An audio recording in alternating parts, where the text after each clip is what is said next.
और इस चैप्टर का नाम है the youth and the task ahead.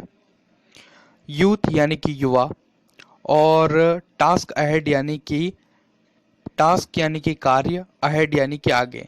तो भविष्य में युवाओं के लिए जो कार्य हैं उन्हें उन्हें पूर्ण करना होगा, और क्या क्या कार्य हो सकते हैं इसके बारे में इस चैप्टर में डॉक्टर करण सिंह ने बताया है। इस चैप्टर को लिखा है डॉक्टर करण सिंह ने। हम सबसे पहले डॉक्टर करण सिंह के बारे में कुछ विशेष जानकारी हासिल करते हैं। डॉक्टर करण सिंह एक बहुत ही फेमस इंडियन पॉलिटिशियन है, एक राजनीतिज्ञ हैं, और राजनीति के साथ एक बहुत ही अच्छे वक्ता और एक बहुत ही अच्छे लेखक भी हैं। उनके द्वारा लिखी गई कुछ फेमस बुक्स का मैं यहाँ पे जिक्र कर रहा हूँ। उनके द्वारा लिखी गई बुक्स हैं कुछ towards a new India, one man's essays on Hinduism, और ये कुछ उनकी प्रमुख बुक हैं थी। और उन्हें एक विशेष जानकारी मैं आपको यहाँ देता हूँ कि उन्हें पद्म विभूषण से, जो कि इंडिया का जो हाईएस्ट सिविलियन अवार्ड्स होते हैं, उसका उन्हें पद्म विभूषण से 2005 में भी नवाजा जा चुका है। अब दोस्तों, मैं आपको इस चैप्टर को एक्सप्लेन करूंगा, और इस चैप्टर को आपको बड़े ही ध्यान से सुनना है। जो भी मैं बातें कहूं आपको उन्हें बहुत ध्यान से सुनना है, और मैं ये वादा करता हूं आपसे, इस चैप्टर को एक्सप्लेन करने के बाद आपको शायद ही किसी और रेफरेंस की जरूरत पड़े। तो चलिए दोस्तों, शुरू करते हैं।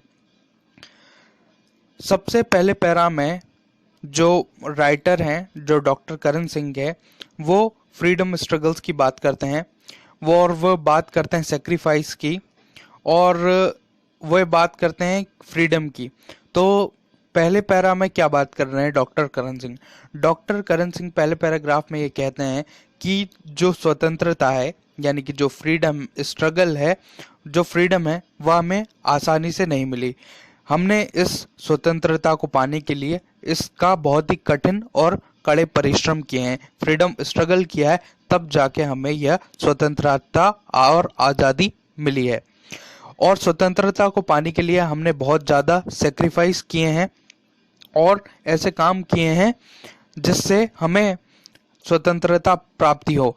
हमने बहुत सारे अपने साल सर्विट्यूड, यहाँ पे एक अच्छा शब्द आ रहा है, सर्विट्यूड का मतलब होता है स्लेवरी, और स्लेवरी का मतलब होता है जब आप किसी के अधीन काम करें, जब आपका देश किसी के कब्जे में हो, तब हम उसे स्लेवरी कहते हैं, तब उसे हमें स्लेव्स कहते हैं।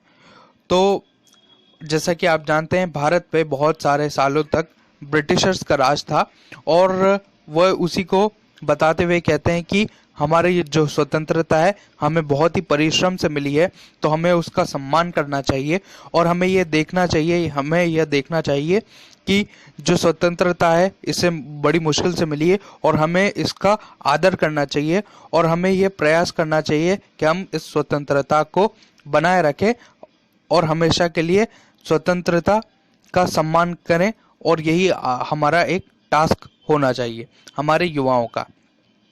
आगे जो डॉक्टर करण सिंह कहते हैं, youth must be vanguard and at critical juncture they must strength, integrity and capacity to resist aggression. तो आगे वो डॉक्टर करण सिंह कहते हैं जो हमारा जो देश का युवा है उसे वैनगार्ड होना पड़ेगा।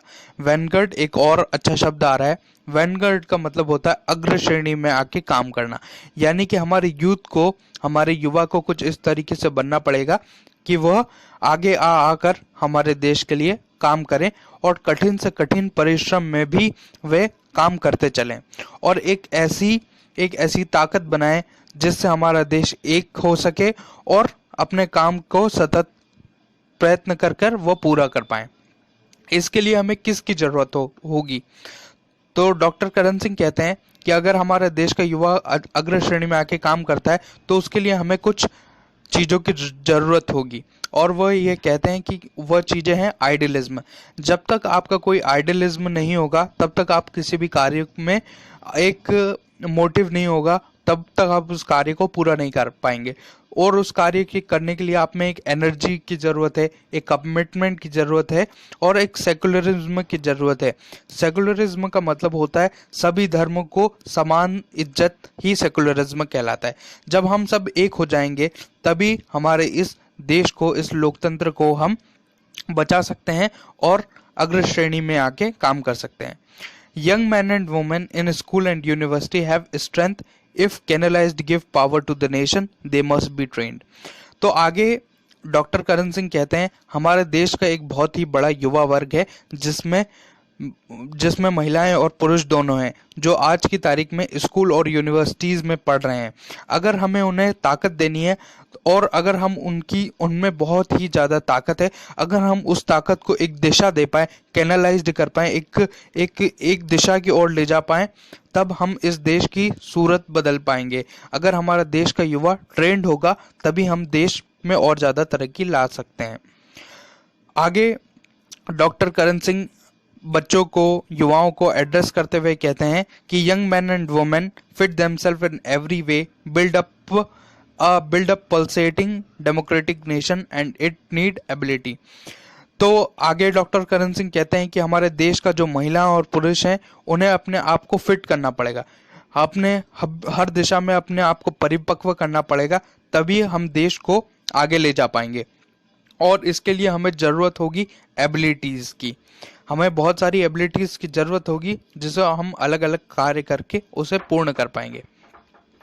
आगे डॉक्टर करण सिंह क्या कहते हैं इसके बारे में मैं आपसे डिस्कस करता हूं। आगे डॉक्टर करण सिंह कहते हैं youth must be equip themselves by physical education, muscle of iron and steel despite technology we must protect our country by dogged endurance. तो आगे डॉक्टर करण सिंह कहते हैं अगर हमारे देश का युवा अगर इक्विप हो जाए, यानी कि उसके पास सभी तरीके का नॉलेज हो, सभी तरीके की जानकारी हो, जब वो फिजिकल एजुकेशन समझ जाए। फिजिकल एजुकेशन का मतलब होता है जब वो अपने शरीर को, अपने दिमाग को परिपक्व बनाए, वह किसी भी काम करने को, मेहनती काम करने को लेकर ना डरे, तभी जब वह अपनी बाजुओं को एक लोहे की तरह बना दे तभी वह हर कार्य को संपूर्ण कर सकता है। और इसके साथ और भी बहुत सारी चीज़ों की ज़्यादा ज़रूरत है हमें, जैसे कि हमें टेक्नोलॉजी में भी अग्रसर होना पड़ेगा, तभी हम अपने देश को बचा सकते हैं और तभी हम अपने देश को शक्तिवान बना सकते हैं।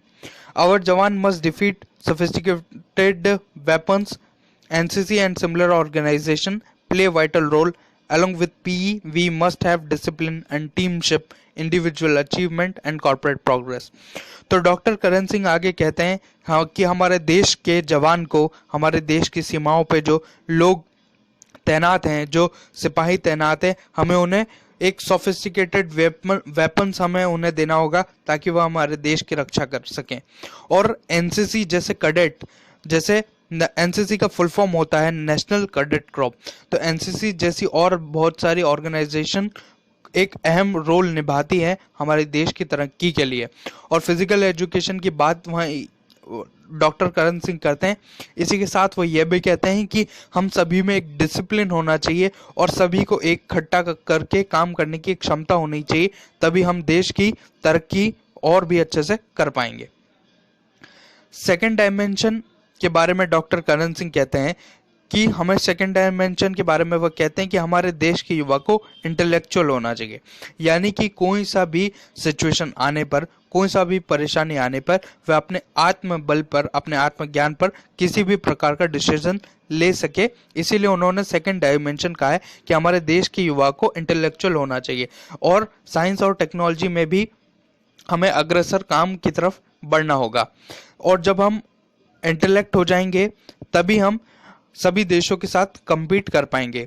आज की तारीख में जो बच्चे जो स्कूलों में पढ़ रहे हैं, जो कॉलेजों में बच्चे पढ़ रहे हैं और जो यूनिवर्सिटी में बच्चे पढ़ रहे हैं, हमें उन्हें एक नए सपने की तरफ ले जाना होगा। हमें उन्हें बहुत ज़्यादा पढ़ाना, हमें उन्हें बहुत ज़्यादा लिखाना होगा तभी हमें उनके एकेडमिक एबिलिटी यानी कि पढ़ना लिखना, फिजिकल एजुकेशन, ये सभी चीज़ें, बोलने का तरीका, ये सभी चीज़ें एकेडमिक एबिलिटी में आती है। और जब ये सब कुछ हो जाएगा तभी हमारा देश और भी ज़्यादा तरक्की कर पाएगा और हमारी सोसाइटी तरक्की कर पाएगी। थर्ड डायमेंशन के बारे में डॉक्टर करण सिंह कहते हैं कि हमारे देश को पेट्रियोटिज्म की भावना होनी चाहिए, यानी कि हमारे देश को देशभक्ति की भावना से ओतप्रोत होना चाहिए।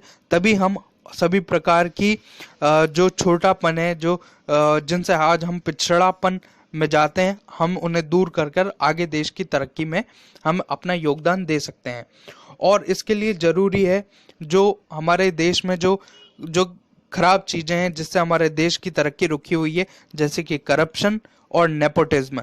नेपोटिज्म का मतलब होता है भाई भतीजावाद। जब हम अपने फेवर के लोगों को ही अपने फील्ड में उतार देते हैं और किसी और को मौका नहीं देते तो उसे नेपोटिज्म कहा जाता है। तो उन्होंने कहा कि हमें इन चीज़ों को हटाना होगा, तभी हमारी हिस्ट्री है वह और भी ज़्यादा ग्लोरियस हो पाएगी। आगे डॉक्टर करण सिंह ने श्री अरविंदो घोष, जो कि एक महान इंटेलेक्चुअल, एक महान पुरुष हैं, एक महान वक्ता हैं, एक महान स्वतंत्रता सेनानी है, उनकी एक बात को कोट किया है, यानी कि ठीक उसी प्रकार रखा है। एक बार की बात है, डॉक्टर करण सिंह एक एग्जाम्पल देते हैं कि डॉक्टर श्री अरविंदो घोष जब एक उन्हें कॉलेज में बोलने के लिए बुलाया गया तब उन्होंने क्या बात कही उसके बारे में उन्होंने यहाँ पे बताया है।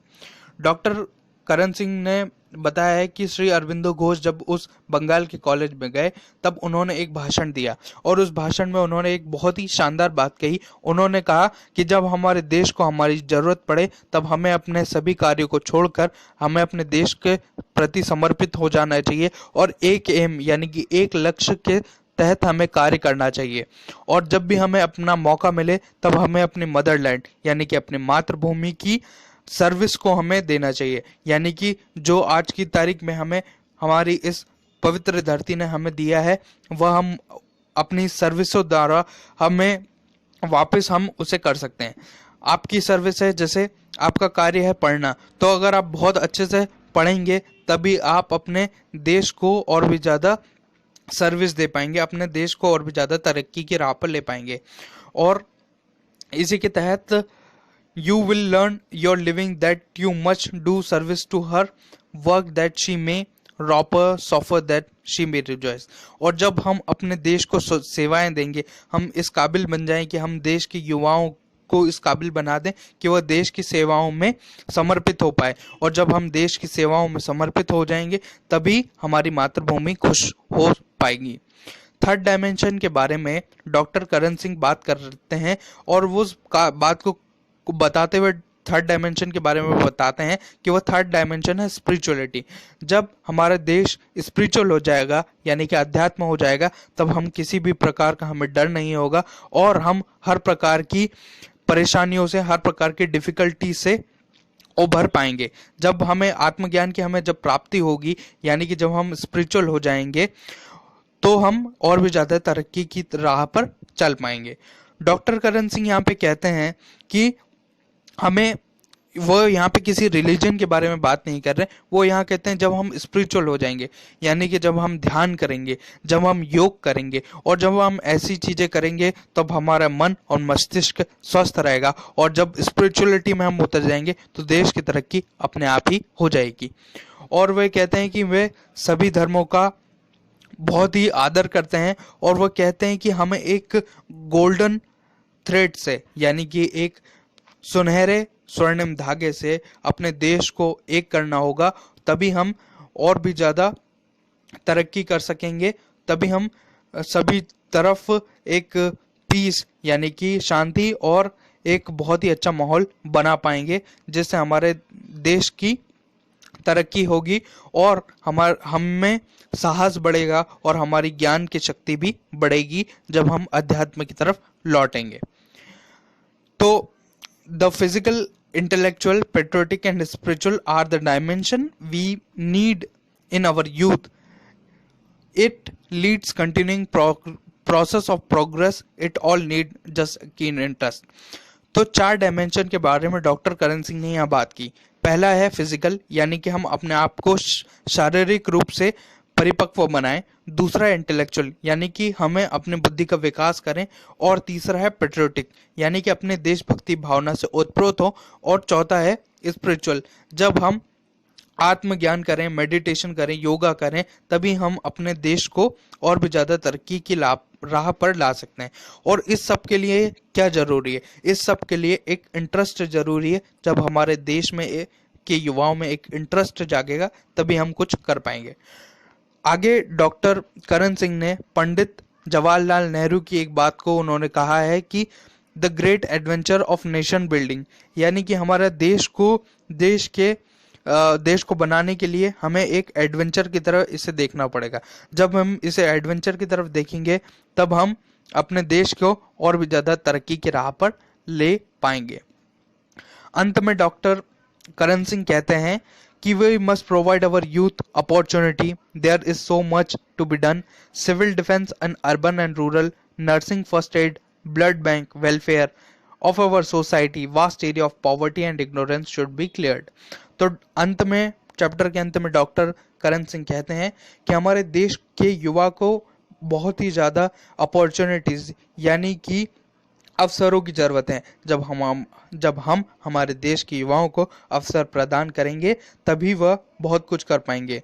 और ना सिर्फ हमें अवसर प्रदान करने हैं, तभी वह कुछ कर पाएंगे। इसी के साथ वह आगे कहते हैं कि हमें अपने जो शहर हैं और उसी के साथ जो गांव हैं उनमें एक डिफेंस मैकेनिज्म तैयार करना पड़ेगा। मान लीजिए कल की तरफ कोई हमारे देश पे हमला कर देता है, तब हम उसे लड़ने के लिए हमेशा के लिए तैयार हो और परिपक्व हों।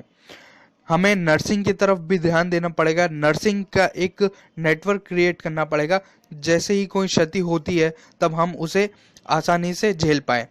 और हमें ब्लड बैंक बनाने पड़ेंगे। और वेलफेयर यानी कि लोक कल्याण के लिए हमें अनेक से अनेक कार्य करने पड़ेंगे, जिससे हमारा देश हमेशा के लिए प्रगति की राह पर चलता चलेगा।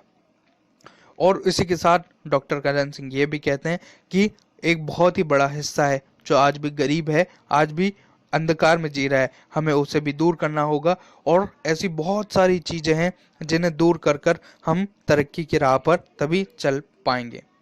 तो दोस्तों, ये था पूरे चैप्टर का एक्सप्लेनेशन। मैं ऐसी आशा करता हूँ कि आपको बहुत ज़्यादा यह चैप्टर अच्छा लगा होगा, पसंद आया होगा। और इस चैप्टर को मैं एक बार शॉर्टली समराइज कर देता हूँ। डॉक्टर करण सिंह ने देश के युवाओं को संबोधित करते हुए इस चैप्टर में कुछ महत्वपूर्ण बातें कही हैं। उन्होंने 4 डायमेंशन के बारे में बात की जो कि मैं बता चुका हूँ। और ये डायमेंशन है फिजिकल, इंटेलेक्चुअल, पेट्रियोटिक और स्पिरिचुअल। जब हम इन सभी डिपार्टमेंट्स में, हम इन सभी विभागों में अगर हम अच्छा करेंगे तभी हम देश की तरक्की कर पाएंगे।